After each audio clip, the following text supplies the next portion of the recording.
요한복음 앞부분에는 예수님께서 일으키신 7개의 표적이 기록되어 있는데 생명의 삶 진도가 워낙 늦어서 2달 동안에 요한복음 15장까지밖에 안 나가잖아요. 그래서 우리가 한 장 한 장 보면서 뭐 외우려고 한 건 아니지만 7개의 표적을 그냥 어디에 뭐가 있다 정도는 머리에 새길 수가 있겠다 이런 생각을 하게 돼요. 2장에 보면은 물이 변하여 포도주가 되는 표적이 일어나죠.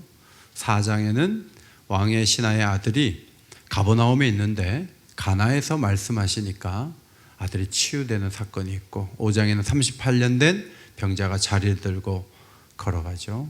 그리고 6장에 오병이어로 5,000명을 먹이시고 또 갈릴리 바다 위를 걸어오시는 그리스도, 두려움을 제거하시는 그리스도, 9장에 나면서 시각장애인 된 사람이 앞을 보게 되는 그런 표적이 나타납니다. 마지막 11장은 죽은 자를 나흘 만에 살리시는 놀라운 기적의 현장으로 우리를 이끌어 갑니다.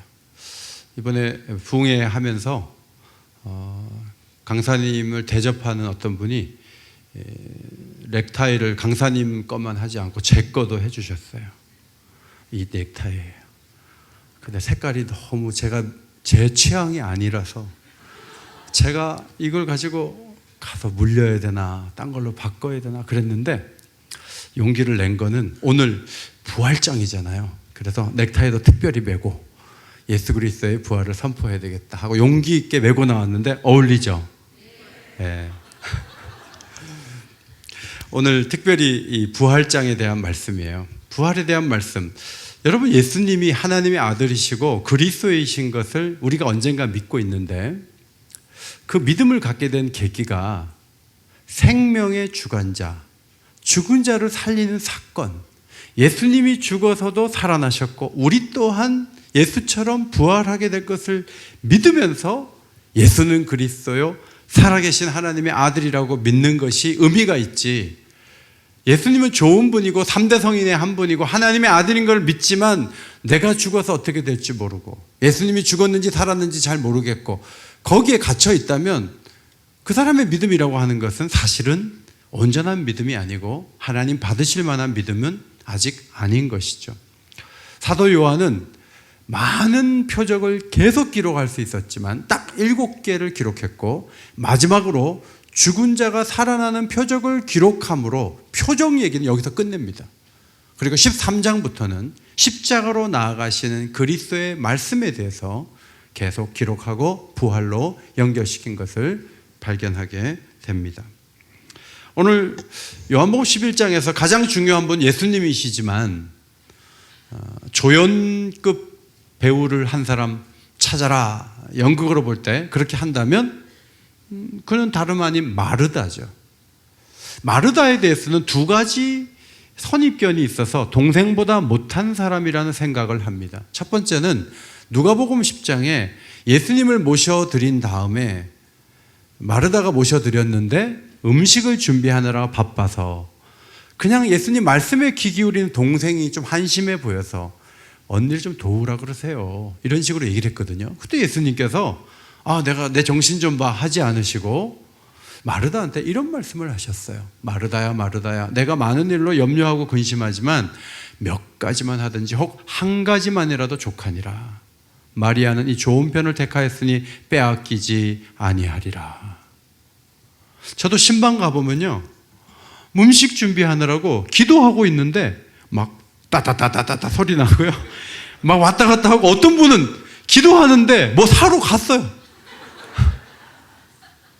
마르다는 그런 종류의 사람으로 우리가 생각하기가 쉬운 거예요. 영적인 사람이 아니다 하는 거죠.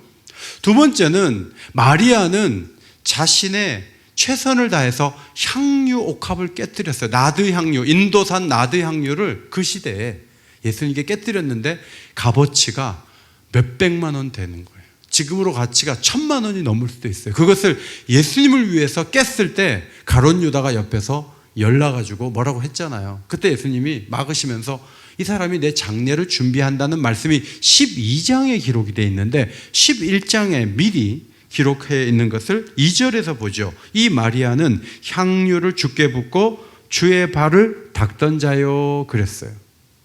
그러니까 마르다는 향유를 부은 적도 없고 말씀에 집중하지도 않고 육적인 사람의 대명사처럼 여겨지는 경향이 우리에게 있는데 복음서는 그것을 말해주고 있죠. 그러나 요한복음 11장에 와서 마르다에 대한 이미지를 완전히 바꾸셔야 돼요. 오늘 마르다가 얼마나 위대한 사람인가를 말씀드릴게요. 20절을 보겠습니다. 20절 함께 읽겠습니다. 시작. 마르다는 예수께서 오신다는 말을 듣고 곧 나가 맞이하되 마리아는 집에 앉았더라. 이 맞이한다는 단어가 12장 13절에 나오는데 종려나무 가지를 가지고 사람들이 맞이하러 나갔단 말이죠. 똑같은 단어예요. 종려나무를 가지고 왜 나가냐면 전쟁에 이기거나 입성하는 황제나 장군을 환영할 때 나가는 걸 맞이한다 그래요. 오늘 마르다는 지금 상중에 있고 나흘 전에 오라비가 죽었어요. 상갓집에 머물러 있다가 예수님이 오신다는 소식을 듣고 마을 어귀까지 뛰어나간 거예요. 여러분, 상가에서 있던 그 상주가 멀리까지 갈 수 있습니까? 제가 장례식 때문에 지방에 가봤거든요. 목포도 가보고 부산도 가봤는데 그렇다 그래서 목사님 온다고 뭐 기차역에 나온다든지 주차장에까지 나오느냐면 안 나오고요. 안 나온다 그래서 섭섭할 일도 안 오고 오히려 밖에 나오는 게 이상한 것이고 그 상가 안에 들어가서 만나는 것이 자연스러운 거예요. 그런데 오늘 마르다는 예수님이 오신다는 얘기를 듣고 마을 어귀까지 나간 거예요. 마을 어귀에 나갔단 말이 어디 있는가? 30절을 보시면요. 예수는 아직 마을로 들어오지 아니하시고 마르다를 만난 그곳에 그대로 계시더라 그랬죠. 그러니까 예수님과 마르다가 만난 곳이 마을 어귀다 하는 거예요. 유대의 장례의 전통을 보면 하루 안에 동굴에 갖다 시신을 넣습니다. 왜냐하면 냄새 때문에.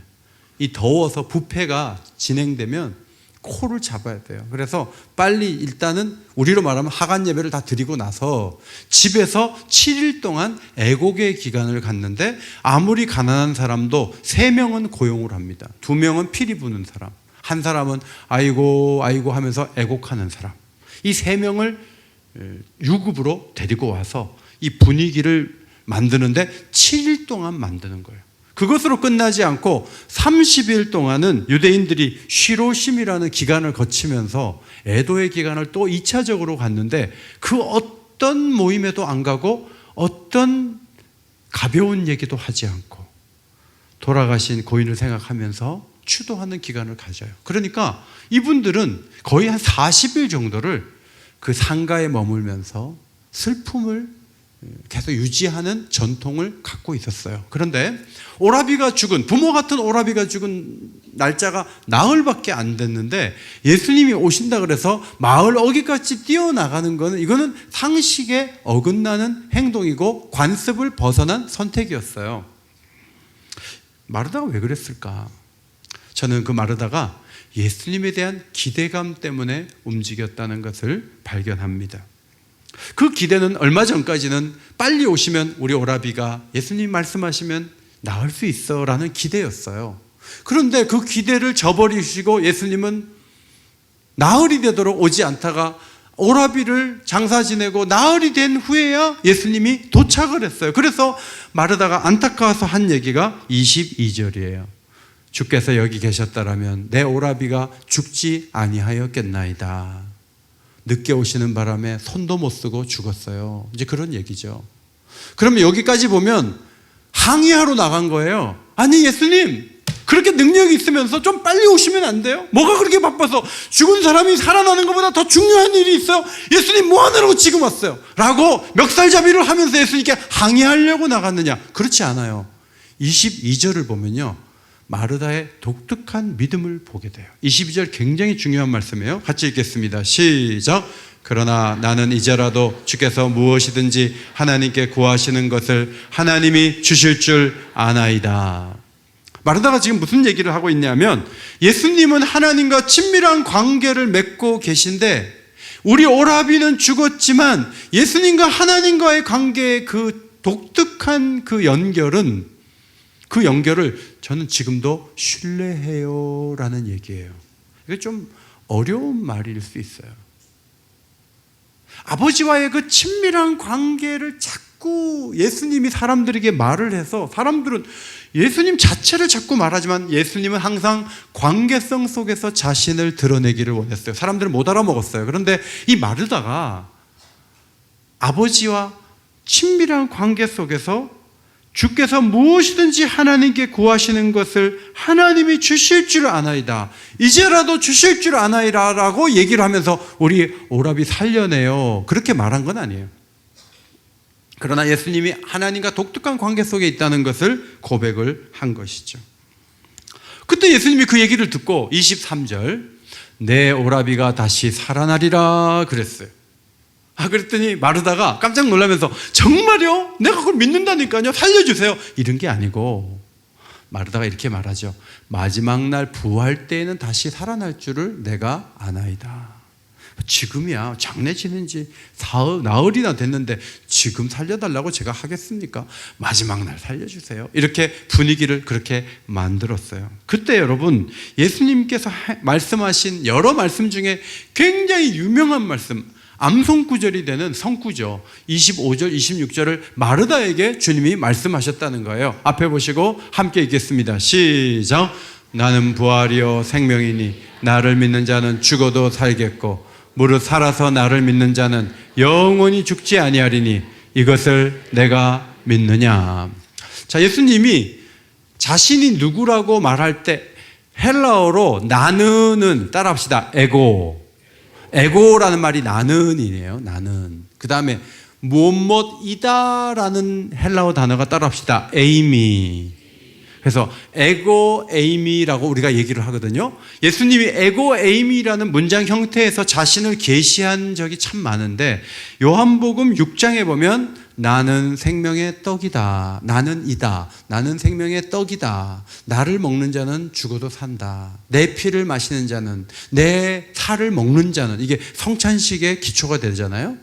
그 다음 8장 12절에서 나는 세상의 빛이다. 이 어두운 세상에 내가 빛이다. 10장 9절에 나는 양의 문이다. 양이 나를 통해서 우리 안으로 들어간다. 나를 통해서 들어가지 않은 것은 전부 강도다라고 주님이 자신이 문이라고 말해요. 그런데 11장 25절에도 가장 중요한 내가 부활이다. 내가 생명이다 라고 말씀을 하세요. 여러분 부활이라고 말씀하는 것은 25절에 잘 설명되어 있어요. 무슨 말씀입니까? 25절 죽은 자들이 하나님의 아들의 음성을 들을 때가 오나니 곧 이때라. 듣는 자는 살아나리라고 선포하신 그 주님께서 25절에서 말씀하세요. 나를 믿는 자는 죽어도 살겠고, 나를 믿는 자는 죽어도 살겠고. 자, 이제 나사로가 죽었잖아요. 이제 살리실 거예요. 예수님이 부활이 되세요. 성부 하나님을 사랑이라고 한 단어로 요약한 것처럼 이 11장에서 사도 요한은 예수님께서 자신을 부활이라고 선포한 것에 초점을 모으고 있어요. 예수님은 부활이세요. 예수님은 죽었다가 살아나는 일에 전문가시고 그런 능력이 있고 자기가 원하는 자를 살리실 수 있는 하나님의 아들이라는 거예요. 여러분 장례식을 통해서 부모님을 보내셨습니까? 남편을 보내셨습니까? 때로는 자식을 먼저 보냈습니까? 그가 예수를 믿었습니까? 부활이신 주님께서 그분들을 살리실 것을 믿으시기 바랍니다. 이게 부활의 신앙이에요. 지금 오늘 약간 눈을 아래로 깔고 부활 얘기하니까 야, 이게 얼굴에 불편한 표정을 지으면서 오늘 말씀을 들을 때 약간 좀 거부감이 있는 분이 한 5분 보여요. 그분들은 사실 안 믿으면서 교회 나올 분일 가능성이 있어요. 통과대들. 26절은 생명이라는 게 무슨 말인지 설명해 주시는 거예요. 나를 믿는 자는 죽어도 살겠고 살아서 나를 믿는 자는 26절 살아서 나를 믿는 자는 영원히 죽지 않는다는 거예요. 자, 여러분은 지금 살아서 믿으니까 앞으로 안 죽을까요? 우리 언젠가 죽잖아요. 예수님이 이상한 말씀하신가요? 아니요. 우리가 살아서 예수를 믿었어요. 그런데 예수님이 우리에게 영생을 주셨어요. 우리가 죽는다 그래서 우리에게 준 영생이 사라지지 않아요. 마치 저녁에 여보 잘 자 하고 잠을 자고 6시간 만에 깨잖아요.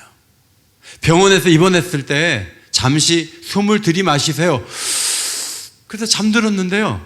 4시간 후에 눈이 떠지면서 수술이 끝났어요. 우리가 언젠가 세상을 떠날 거예요. 그리고 이제 죽었어요. 관 속에 들어갔어요. 그런데 예수님이 다시 오셔서 우리를 살려내실 때 우리가 그때 눈을 뜨는 거예요. 그리고 우리에게 주어진 모든 약속과 축복이 우리의 것으로 누릴 수 있는 세계로 열려질 줄 믿습니다. 예수님 말씀은 살아서 나를 믿는다고 해서 장례식이 없다는 뜻이 아니라 내가 너에게 준 그 영생이 결국은 너희들의 것이 되어서 너희들이 누릴 수 있는 단계로 나가게 될 것이기 때문에 나는 생명이다. 내가 준 생명은 취소되거나 사라지지 않는다라고 말씀을 하신 거예요. 믿으시기 바랍니다. 우리는 불신자와 우리는 달라요. 죽음에 대한 태도가 달라요. 거기서부터 차이가 있는 거예요. 이 심오한 진리를 말씀하시고 마르다에게 말씀하셨습니다. 이것을 내가 믿느냐?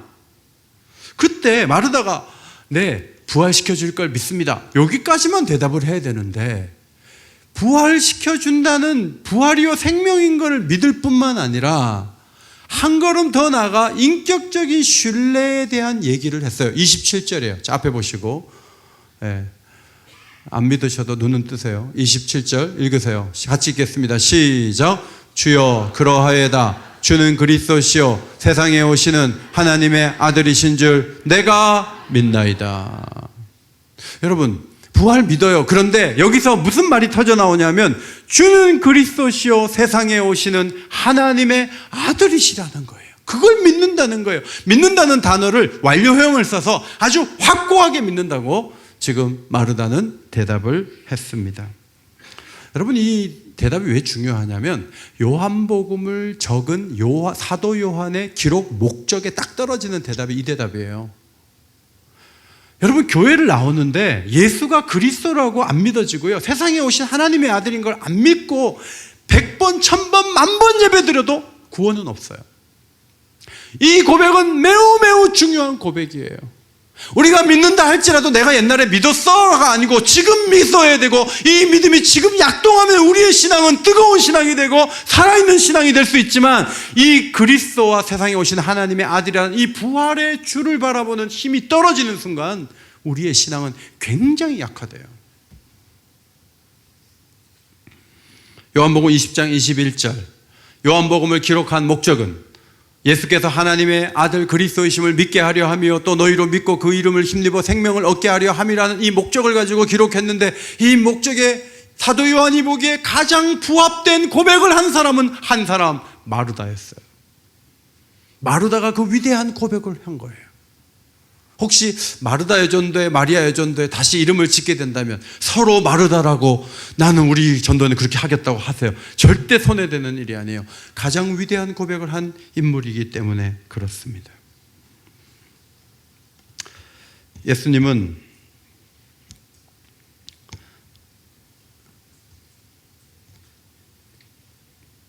마르다의 모습을 보면서 기뻐하셨겠지만 마르다가 현실에는 장벽 속에 또 갇히는 것을 다시 보기도 하셨습니다. 예수님이 이제 무덤가로 마리아와 사람들하고 같이 갔거든요. 가서 돌을 옮겨놓으라 이랬어요. 그때 마르다가 가만히 있어야 되는데 39절 주여 죽은 지가 나흘이 되었음에 벌써 냄새가 나나이다. 여자분들은 냄새가 남자보다 훨씬 잘 맡아요. 그죠? 여자분들은 그러니까 뭐 남편들이 술을 먹고 안 먹었다고 해도 벌써 골목 어기 도는데 술 냄새 벌써 나. 여자분들 그렇잖아요. 지금 오라비가 죽어서 돌로 막았지만 돌 틈이 있을 거 아니에요. 그 근처 가니까 오라비가 썩는 냄새가 나는 거예요. 아이, 벌써 나흘이나 됐는데 뭘 살리신다고? 그렇다고 안 살아나면 어떡하려고? 이제 그런 마음이 좀 있는 거죠. 그때 예수님께서 이 마르다 얘기를 듣고 이렇게 말씀하세요. 내 말을 내가 믿으면 하나님의 영광을 보리라 하지 아니하였느냐? 내가 너한테 그렇게 설명했잖아. 너 믿는다고 얘기했잖아. 나흘이 됐지만 이 일을 통해서 하나님께 영광을 돌릴 일들이 일어날 거야 라고 말씀을 하신 것이죠. 그렇게까지 안 하셔도 될 것 같은데 예수님이 거기까지 나가셨어요. 사실 예수님은 이 사건을 의도적으로 일으키셨죠. 나사로가 병들었다는 얘기를 듣고 11장 4절에 이 병은 죽을 병이 아니라 하나님의 영광을 위함이요 하나님의 아들이 이로 말미암아 영광을 받게 하려 함이라고 말씀하셨죠. 이 사건은 예수님이 누구신가를 보여주는 가장 강력한 의미의 표적이 되었습니다. 이 일을 통해서 예수님은 하나님께 영광을 올려드리고 자신이 누구인가를 역사 가운데 계시하셨습니다. 예수님은 무덤에 나가서 다른 어떤 일을 하지 않고 돌문을 옮겨 놓은 다음에 나사로야 나오너라 이렇게 말씀하셨어요. 다 같이 한번 크게 한번 외쳐볼까요? 나사로야 나오너라. 네. 자, 지금 안 믿는 분들이 계시다면 그분들은 이게 전체적으로 미쳤구나, 전체적으로 맛이 갔구나 이렇게 생각할 수 있어요. 그런데 이게 만약에 거짓이고 이것이 없는 일이면 기독교는 허구고요. 추운 날씨에 모일 거 없어요. 이렇게 위험한데 모일 게 없어요. 사실 이것이 사실이고 이것이 진리고 이것이 핵심이기 때문에 우리가 모이는 거거든요. 그래서 나사로야 나오너라 했을 때 여러분이 한번 큰 소리로 외칠 수 있어야 돼요. 한번 다시 외치겠습니다. 시작. 네, 나사로야 나오너라. 근데 나사로가 나왔는데 배로 동이고 얼굴은 수건으로 가렸는데, 만약에 보통 이게 배를 묶을 때 제가 입간실에 가보면 이렇게 묶잖아요. 우리처럼 발도 이렇게 묻으면 어떻게 나오겠어요? 걸어 나오겠어요? 이렇게 나오겠어요? 네? 어떻게 나오겠어요? 이렇게 나오겠죠, 이렇게. 자, 예수님 말씀하셨어요. 풀어 놓아 다니게 하라. 그럼 여러분 가운데 오빠가 죽은 지 나흘이 됐는데 이렇게 나오면 여러분 가운데 누가 가서 그걸 풀까요? 자, 이 무덤 현장에서 나사로가 나왔어요. 1번 마리아가 가서 풀었다. 2번 동네 사람들이 풀었다. 3번 마르다가 풀었다. 누가 풀었을까요? 여러분 끝까지 모른다. 그렇게 성경 보시면 재미없죠. 저는 이 본문의 흐름을 봐서 마르다가 풀지 않았을까. 그걸 풀면서 오라비의 그 얼굴을 보고 그 몸의 배를 풀면서 얼마나 놀라고 얼마나 기뻐하고 얼마나 감사했을까. 예수님은 이 일을 통해서 영광을 받으셨습니다. 여러분, 이 사건이 왜 중요한가 하면 마르다가 고백한 대로 예수님은 하나님께 구하면 무엇이든지 들어주시는 특별한 아들이라는 사실이 이 사건을 통해 드러났고, 예수님은 나사로에 나오너라 라고 말씀하시기 전에 예수님은 말씀하셨죠. 기도하셨죠. 아버지여, 내 말을 들으신 것을 감사하나이다. 42절을 앞에 보시고 읽겠습니다. 시작. 항상 내 말을 들으시는 줄을 내가 알았나이다. 그러나 이 말씀하옵는 것은 둘러선 무리를 위함이니 곧 아버지께서 나를 보내신 것을 그들로 믿게 하려 함이니이다. 이 사건은요, 하나님의 아들이 그 아버지가 얼마나 도와주고 역사하는 분이라는 것을 세상에 드러낸 메시아이시고 그리스도이시고 하나님의 아들이신 것을 가장 강력하게 드러내심으로 아들도 영광을 받으시고 아버지도 영광을 받으신 가장 놀라운 사건으로 역사 가운데 있게 된 것이죠. 마르다가 기대했던 최고 수준보다 더 높은 수준에서 아버지가 아들을 보낸 증거가 나타났습니다. 이제 마르다가 움직인 동선에 대해서 잠깐 말씀을 드리고자 합니다.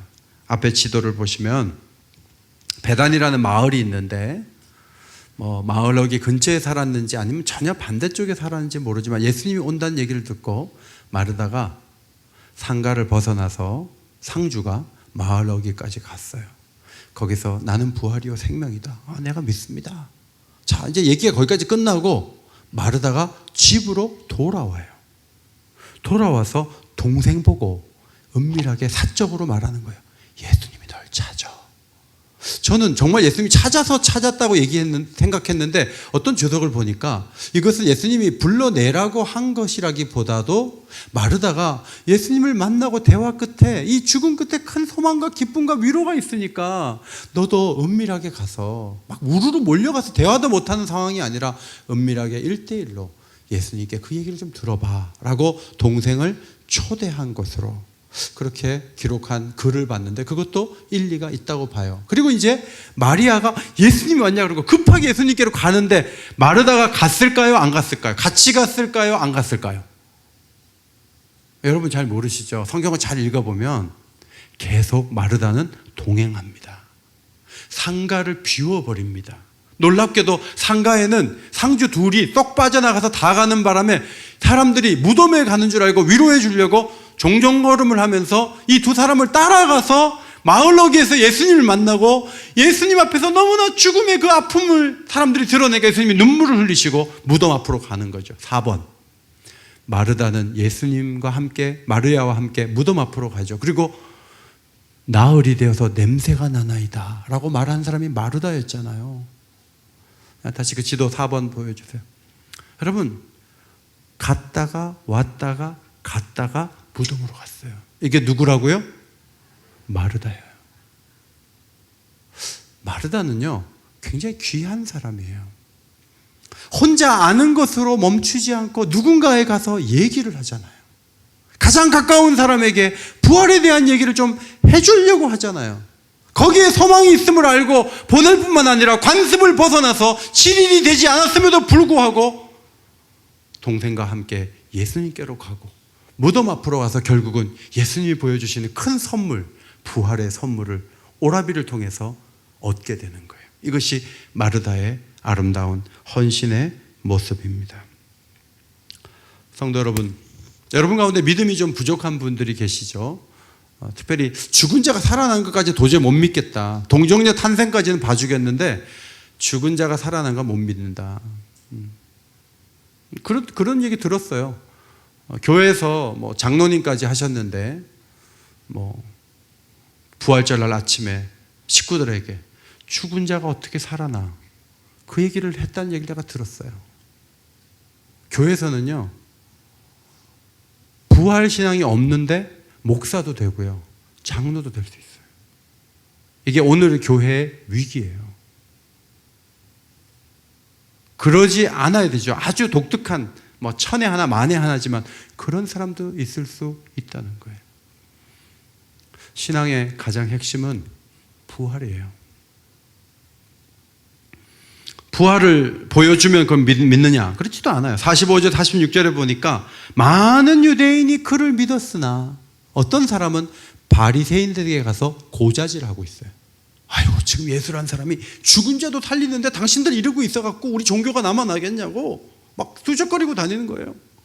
그리고요, 그 말을 들은 대제사장이라는 사람이 어떻게 반응하냐면 50절, 한 사람이 백성을 위하여 죽어 온 민족이 망하지 않게 되는 것이, 예수가 사람을 살리는 기적으로 사람들을 모아서 로마에 대항해봤자 로마에 깨질 텐데 그냥 이 즈음에서 예수를 없애서 오히려 로마군이 들어올 만한 빌미를 막아주는 것이 훨씬 더 낫다. 이런 대제사장의 정치적인 판단을 보잖아요. 사람이 살아나는 걸 봐도 못 믿는 사람들이 그 시대에 있었다 하는 것이죠. 성도 여러분, 마르다를 주목해 보십시오. 얼마나 영광스럽게 믿고 영광스럽게 고백하고 영광스럽게 움직입니까? 어제 유치원 졸업식이 있었어요. 사진을 좀 보시면요,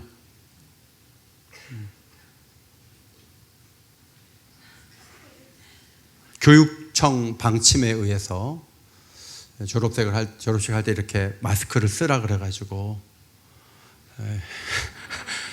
단체 장례식도 아니고 전부 마스크 쓰고 앉아가지고 이 졸업식을 했죠. 그래서 제가 무슨 얘기를 했냐면, 예수님을 본받자 어부들이 예수를 본받아서 큰 인물이 됐다고 그랬어요. 베드로 성당도 가보니까 거기 베드로 시신이 있다고 하고 성문박교회라고 바울이 죽은 것도 있는데 그들이 예수님 본받다가 세계적인 인물이 됐다. 내가 어제 그 얘기했거든요. 그리고 나서 제 얘기 끝나고 아버지 한 분이 부탁을 받아 나와서 원아들에게, 졸업한 원아들에게 2가지 부탁사항을 아버지로서 얘기를 하는데 지금 감동이 됐어요. 어릴 때 개구리 잡고 늘 그렇게 했는데 그게 자기는 너무 좋은 추억이었는데, 자연을 가까이 하라. 첫 번째, 자연을 가까이 하라. 두 번째는 사람들하고 같이 어울려라. 혼자 소외된 모습으로는 즐겁게 살기 어려우니까 재밌게 살려면 뭐 이렇게 해라고 두 가지를 어제 얘기해 주셨어요. 제가 집에 가서 이렇게 생각을 해보니까, 물론 우리 유치원을 실내에서 우리 애들을 이렇게 보내준 23명의 부모님 중에 반 정도는 교회를 안 다닌 것 같아요. 제가 어제 이 코로나 바이러스로 인해서 이렇게 마스크를 쓴 이 상황에서 예수님은 죽은 자도 살리십니다. 예수를 믿으면 죽어도 살아납니다. 내가 그 얘기 어제 못한 게 너무 집에 가서 속상한 거예요. 어제 했어야 되는데. 유치원 졸업식을 마치고 12시에 아가페 수련회 한다고 위에 올라가서 밥을 먹고 사진을 찍었어요. 아까 사진하고 이 사진의 비교점이 뭐죠? 네? 네. 이 부모들은 저렇게 어린애들을 낳아가지고 밑에서는 그렇게 조심하고 소독제하고 졸업을 축하해야 합니다 이러고 있었는데, 올라가니까 이 부모들은 위생관념이 없어가지고 마스크도 하나도 안 하고 어떻게 사람들이 이런지 모르겠어요 라고 손가락질 할 수도 있지만, 이 젊은 부부들은, 띄워주세요, 이 젊은 부부들은 상황이 개선되고 있다는 걸 느끼고 하나님을 더 많이 신뢰하려고 하는 모습을 갖고 있는 건 아닌가, 그런 생각을 해봅니다. 작년에 이희성 선교사님이 모친이 돌아가셨어요. 주무시다 돌아가셨어요. 뇌출혈로 돌아가셨는데 갑자기 태국에서 돌아와서 분당 서울대병원에서 장례식을 했는데, 제가 찾아가서 얼마나 마음이 아프냐고 그랬더니 하나도 안 울면서 우리 어머니는 부활하신다고 막 그렇게 얘기하는 거예요. 그래서 내 속으로 불효 막심한 선교사다, 그런 생각이 좀 들었거든요. 그런데 선교사님이 그 슬픔에 젖어들지 않고 이모 두 사람을, 어머니가 계속 기도했던 이모 두 사람을 부활 소식을 얘기하면서 영적 기도를 시켜갖고 전도를 한 거예요. 그 자리에서 똑같이 슬퍼하고 똑같이 힘들어하지 않고, 어머니가 돌아가셨고 선교사로 나가서 효도를 하지 못했지만 어머니는 반드시 살아날 것이고 그냥 반신불수가 되어서 그렇게 있는, 그래도 사는 것이 좋을 수도 있지만 하나님께서 더 좋은 것으로 데려가셨으니까 나는 기쁘다 이러고 있어요. 여러분, 신앙이 그게 불효자가 아니고요, 정말 예수를 믿고 있는 거예요. 부활신앙이라는 것이 오늘 현실에 있어서 어떻게 드러나냐는 거예요. 5층에서 밥 안 준다, 주일 예배 외에는 다 폐한다. 우리도 그렇게 결정 내리고 안전 위주로 갈 수 있어요. 그런데 나중에 그렇게 하다가 부끄럽게 되지 않을까요?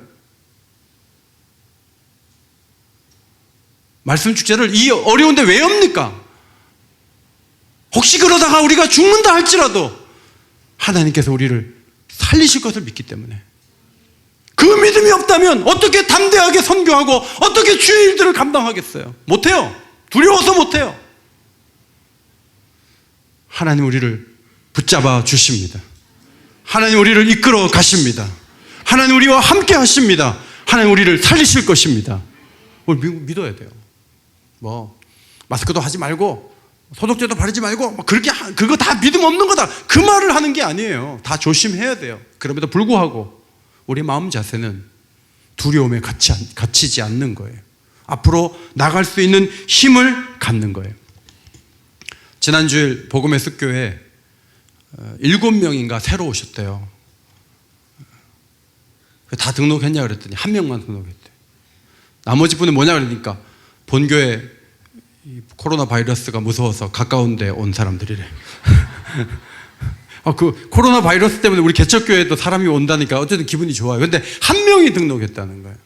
그 1명이 신자인가 그랬더니 신자가 아니래요. 어떻게 등록했냐 그랬더니 우리 교회 집사님 한 분이 직장 동료가 교회를 안 다닌 걸 알고 집이 어디냐 그랬더니 삼성 그 근처라 그러더래요. 그래서 하정우 목사님 오라 그러고 하고 자기가 나가고 그 사람과 셋이서 밥 먹었대요.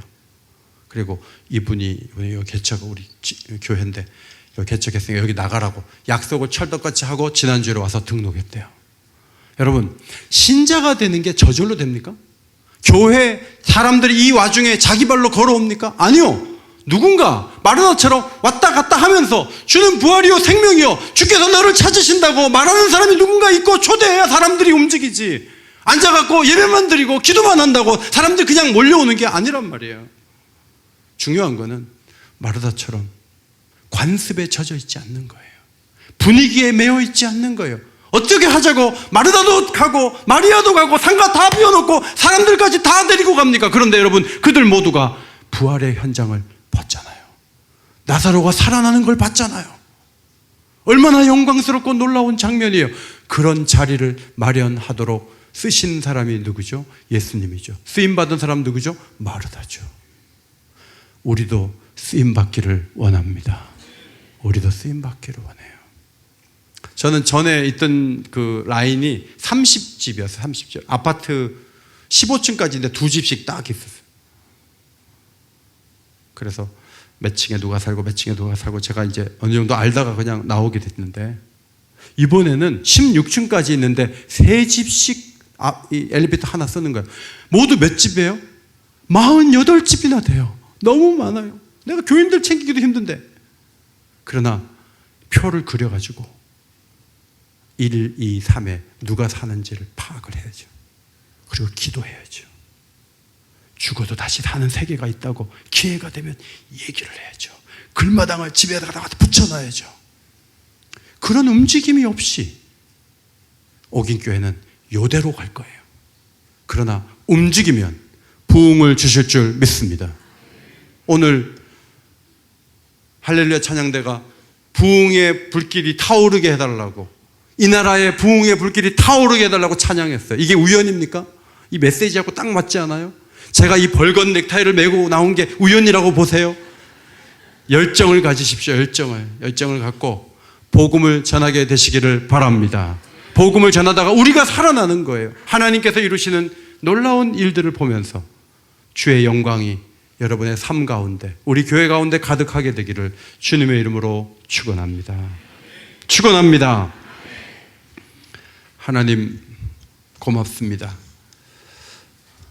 아무리 많이 배우고 아무리 대단해도 어려움이 오면 방법이 없습니다. 지난 주간도 한의사 부부가 병원을 개업하고 경제적인 어려움 때문에 모두 극단적인 선택을 했다는 뉴스를 보았습니다.